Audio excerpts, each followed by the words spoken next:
Well, this programme has never been one to poo-poo other quiz shows, and if other programmes come up with new and original ideas, then we're only too happy to steal them.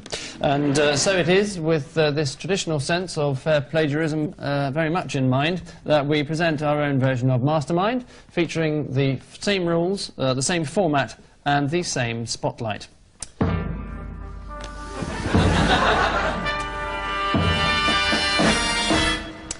And our first contestant is Mr. Iain David Hislop, who is a magazine salesman from Clapham.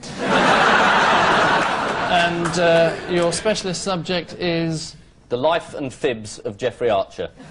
Your questions on the life and fibs of Jeffrey Archer start now. What is an archer and where does the term originate? £2,000, it came from a brown envelope full of money he gave to a prostitute he'd never met before to try and get her to go abroad. Correct. To whom did Archer say it was really like a breath of spring to meet you? The late Robert Maxwell. Takes one to know one.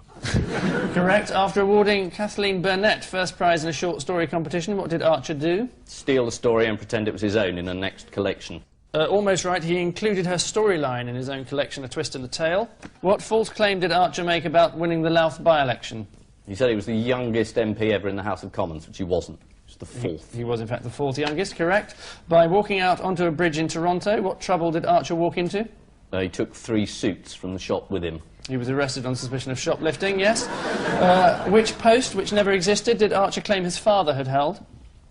He said his father was a colonel in the Somerset Light Infantry who'd won a Distinguished Conduct Medal, which he hadn't. And he said his father was also consul of Singapore, which he wasn't. Whereas his father, in fact, was a caterer in Brighton and a bigamist. What was special about the £57 million Archer claimed to have raised for Kurdistan through his Simple Truth concert? Well, he didn't raise 57, he raised about 7, I think. Correct. On his visit to Kurdistan, how did Archer greet the assembled crowd? He tried to do a bit of Kurdish and he said, "Bastard Kurdistan." Is correct. Before buying what did Archer famously not talk to his wife? Anglia shares, correct. Just as the company was about to be taken over. During an athletics race at Oxford in October 1963, what achievement propelled Archer into the national press? He was hit by a discus. Amusingly. And stretchered off whilst competitors cheered. How precisely did Monica Coughlan... I've finished, so I'll start with the next contestant, who is a Mr. Paul James Merton, a former civil servant from Tooting. Your specialist subject, Mr. Merton, is? The absurd revelations in the tabloid press between 1990 and 1995. Your questions on the absurd revelations in the tabloid press between 1990 and 1995 start now. What was fired at an Airbus A340 at 500 miles an hour to test its durability? Frozen chicken. Is correct. Who repeatedly dialed police in West Virginia? East Virginia. A tomato plant is the right answer. How did the Irish Territorial Army in County Wicklow compensate for having no bullets? Shouting bang. They shouted bang when they fired. The Amazonian blue-fronted parrot killed in Oxford by an irate Mark Leach had annoyed him by repeatedly saying what? Mark Leach, his name, Mark Leach. Is correct. Yeah. What did coach Randy Brown offer his American football team as an incentive to play better? His wife. Sex with his wife. What was Don Snellgrove of the US Air Force doing that caused him to crash his £12 million plane over Iraq? He was having a shit into a teapot. I can't give you that. He was trying to piss into a sponge. His dessert. What crime did Colin Saad commit? He was trying to have a shit into a teapot. I know, he stole people's cars and cleaned them and brought them back and then disappeared. He stole people's cars, washed them, polished them and returned them to their owners.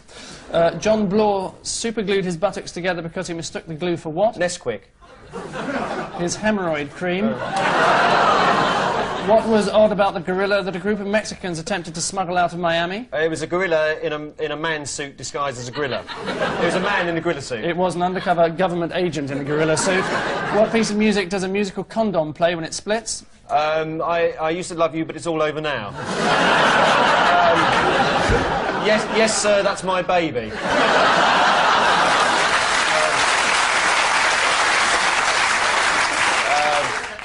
Beethoven's I've started, so I'll finish. Is the right answer.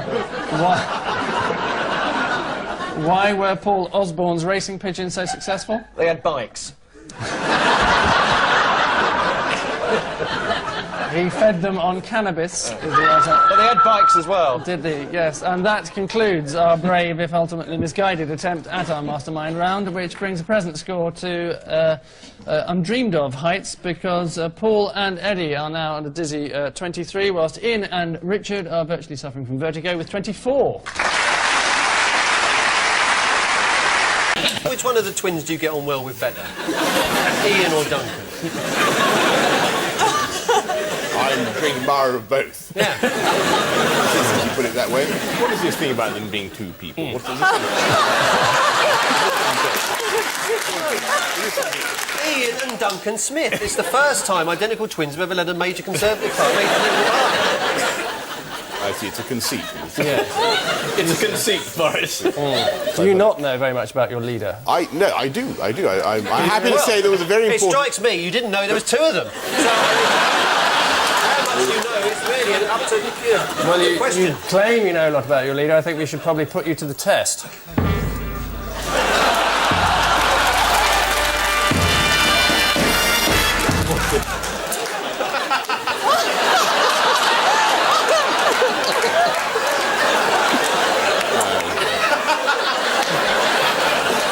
Your name, please? Is it your specialist subject? My name's Boris Johnson. No, it is in fact Alexander Boris de Pfeffel Johnson. Isn't it? It is. Yeah. And your occupation, Alexander Boris de Pfeffel Johnson? I'm a member of Parliament. Well, we'll gloss over that one. Your specialist subject is Iain Duncan Smith, whether you like it or not, and your time starts now. What is Iain Duncan Smith? Do I have to do this? Yes. You know, What is Iain I've never seen this on this show before.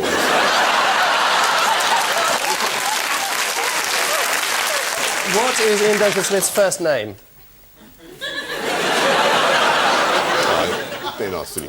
George is his first name. There's three of them. What percentage of Iain Duncan Smith is Japanese? 1/8. What percentage? I'm sorry. Oh my God. No, 12.5% is the answer. Yes. What did Iain Duncan Smith drop in 1992? His testicles. His hyphen is the answer.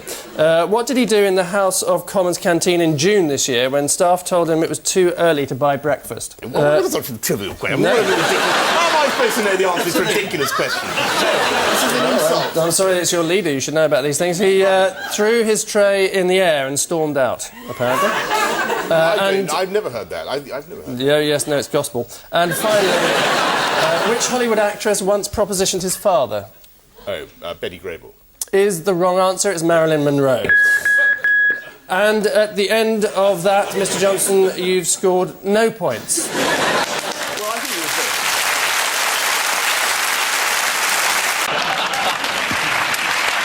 And so to round two. John? And yes, Iain. You know when you're on the Today programme Yes, and Iain. you have a guest on Yes. to talk about one thing? Yes. And you say, well, look, while you're here, can we do something else? You're not going to be rude to me, aren't No, you? it's just you do Mastermind now, don't you? I do. Well, we thought while you were here...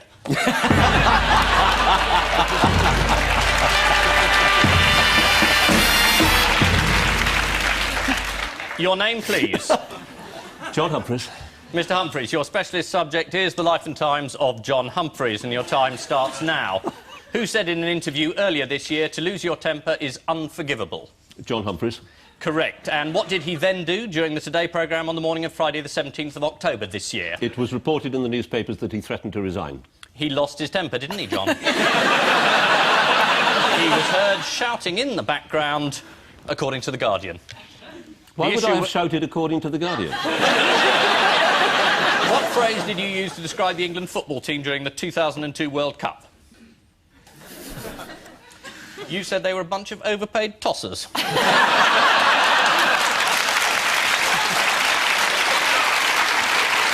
And?